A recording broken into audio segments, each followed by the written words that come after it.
Hello, welcome to part two about the role of the opposition. I was cut off in the last one due to disk space on the computer, so hopefully, fingers crossed, we'll be able to get this recording finished. So last time I was discussing some of the factors behind why opposition is or isn't effective, or why it's effective at certain times. And I was partway through explaining that I think some of it's down to, or quite a lot of it I think is down to, the strength and popularity of the governing party. So I think I was cut off mid-flow by saying, like, when Tony Blair won the election in 1997 with that big landslide, I don't think people were ready to listen to the Conservative opposition for the first 5 or 6 years even of that Labour government. William Hague, leader of the opposition, got virtually nowhere in that time. I think the same is possibly true for Labour when they became the party of opposition after the 2010 election. Again, people want to give the current Conservative coalition the benefit of the doubt, and people weren't ready to listen to Labour. That was probably true as well, I suspect, in 1979 as well, after the Thatcher victory. So I think that's always a fact. And if the government is popular in the opinion polls, it must be really hard for an opposition. It must be quite dispiriting for them, because they can probably point out areas where the government are not doing things as well as they could be. But people don't seem to be listening and stuff. It is quite a tricky position. So I think the popularity and perhaps where they are in the electoral cycle is quite important for why oppositions might not be very effective at certain times. Because when those state governments kind of run out of steam, 15 years in power, 12 years in power or whatever, people, they seem to lose their popularity and the opposition become more popular, and people seem to be ready to listen to the opposition after that period of time. So I think it's probably a little bit to do with timings to some extent. I think an opposition up against a popular government, or possibly even a new government, is probably far less kind of able to do its job of criticising effectively and being heard than it is obviously at the end, if you like, of a time in office. So I think that's an important factor. I think a second important factor which can affect the effectiveness of the opposition is how unified the opposing party is. And again, this often links into why they lost in the first place. So very often the opposition party, they've often been in government and lost, obviously. There's often a big row often within that party about why they lost, how they need to change. This used to be particularly true for Labour in the past. We've seen much more ideological, and very often the left of the Labour Party would say, well, the reason why we lost was because we weren't left-wing enough, we weren't pure enough. Those wishy-washy people on the right of the party have made us deal with things. And obviously those people on the right of the Labour Party say, oh, no, the reason why we lost because we went too left-wing and, etc., etc., etc.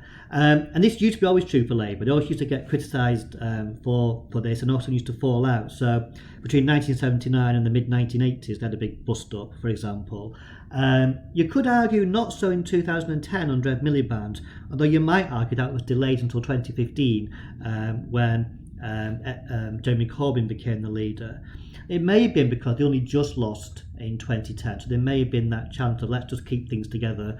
We might win in 4 or 5 years' time, possibly. The Conservatives used to be always seen as being much more pragmatic and less likely to fall out, and hence why Labour often in opposition for a lot longer than the Conservatives, generally speaking. The Conservatives seem to get their act together a lot quicker and reclaim the government, at a short period of time.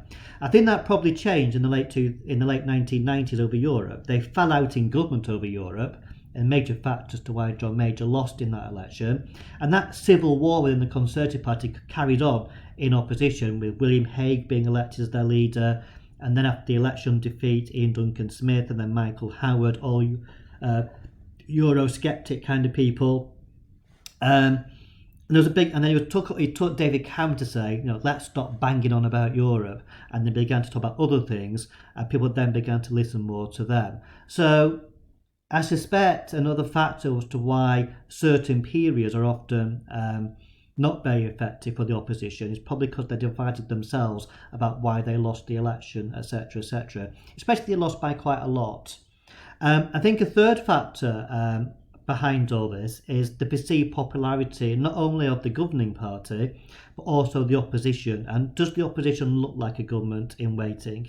And so there have been periods, like under Neil Kinnock around the time Mrs Thatcher went, where he was far more popular than the Conservatives. There were periods again, when Blair was less popular in the opposition in his time in power, there was no change. And so I think part of the factors come around this idea of perceived popularity, but ultimately, can we see that person as a Prime Minister? I can only think of one occasion where the leader of the opposition won the election, where the opinion poll suggested they were less popular than the Prime Minister, and that was Mrs Thatcher against Prime Minister Callaghan in '79.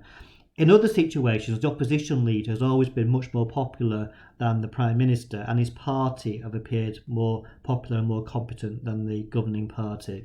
So Blair was always more popular than John Major, also against William Hague in the opposition, Ian Duncan Smith and Michael Howard.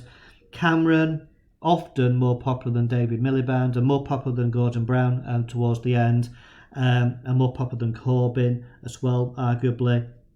I'm not sure whether this saying thing's true though between Theresa May and Jeremy Corbyn, for example. And it's been, and also there were periods when Boris Johnson was more popular than Starmer onto the whole Partygate situation.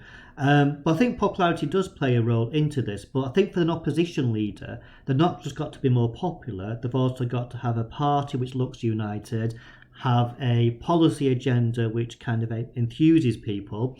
And one danger for the opposition is that the governing party might pinch their policies if they're quite popular. I think Keir Starmer, for example, might argue that the Conservatives have done that over his policy recently on childcare, wasn't it, and providing nursery care and stuff like that, which the government then seemed to have taken up. It's a very difficult job, I think, being leader of the opposition. You're kind of balancing, you've got to be critical but not too critical. You can be criticised for just opposing stuff all the time. The so-called Captain Hindsight, which Johnson tried to perceive Keir Starmer as. And you got to know perhaps when you need to agree with the government on stuff, but then you can also be criticised for that as well. You've also got to present a party which is united, which it might not be. You've also got to try and get heard.